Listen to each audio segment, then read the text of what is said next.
Carbon dioxide is transported in the blood in three different ways. 70% of carbon dioxide is transported as bicarbonate ions. Carbon dioxide is produced during aerobic cellular respiration. It diffuses into the systemic capillaries and then diffuses into the red blood cell. Once in the red blood cell, it reacts with water to produce carbonic acid, which is a weak acid. Carbonic acid quickly dissociates or breaks apart into bicarbonate ions and hydrogen ions. The enzyme responsible for this reaction is called carbonic anhydrase, and it is located within the red blood cell. Most of this reaction happens in the red blood cell due to the presence of the enzyme. However, some of the carbon dioxide does react with water in the plasma. Once the bicarbonate ion is formed, it will leave the red blood cell by way of a transport protein. When it leaves the red blood cell, a chloride ion enters the red blood cell along the same transport protein. This is called the chloride shift and helps maintain the negative ion balance. 20% of carbon dioxide is transported bound to the hemoglobin. However, it is bound to a different section of the hemoglobin. Let's break down this term. Carb refers to carbon dioxide. Amino refers to the amino acids within the hemoglobin. Remember that hemoglobin consists of 4 polypeptide chains, and each polypeptide chain is made up of amino acids. This is where the carbon dioxide binds. Each polypeptide chain also has a heme, and it is at the heme that the oxygen molecule binds. Therefore, these two gases do not compete with one another for binding to the hemoglobin.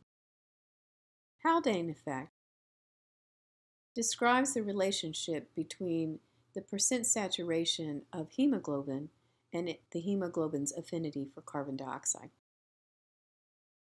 At the tissues, when oxygen is unloaded from the hemoglobin becomes reduced. This changes the shape of the hemoglobin, increasing its affinity for carbon dioxide. The opposite is true at the lungs. The third way that carbon dioxide is transported is dissolved in the plasma. About 10% is transported dissolved in the plasma. You are going to transport more carbon dioxide dissolved in the plasma than you do oxygen, and that's because carbon dioxide dissolves much more easily. Remember, only about 1.5% of oxygen is transported dissolved in the plasma. Let's review. First, let's begin with what happens at the tissues. At the tissues, remember that oxygen is unloaded from the hemoglobin. When the hemoglobin becomes reduced hemoglobin, the affinity of the hemoglobin for carbon dioxide increases and you have loading of carbon dioxide onto the hemoglobin. This is due to the Haldane effect. In addition, carbon dioxide will diffuse into the red blood cell, undergo the reaction with water to produce bicarbonate ions.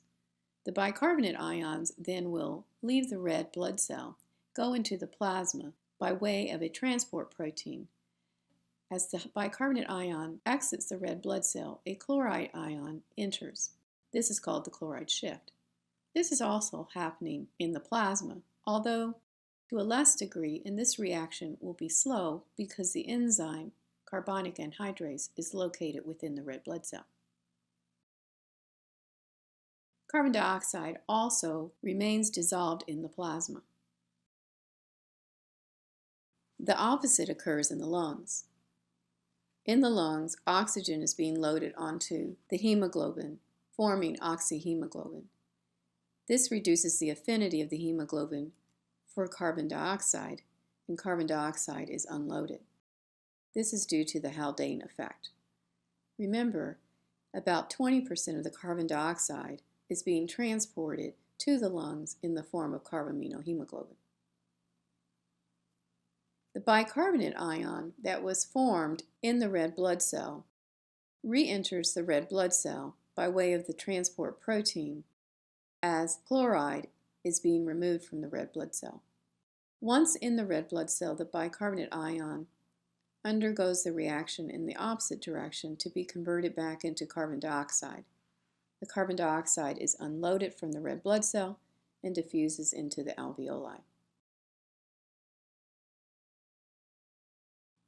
The carbon dioxide that is dissolved in the plasma simply diffuses across the respiratory membrane into the alveoli.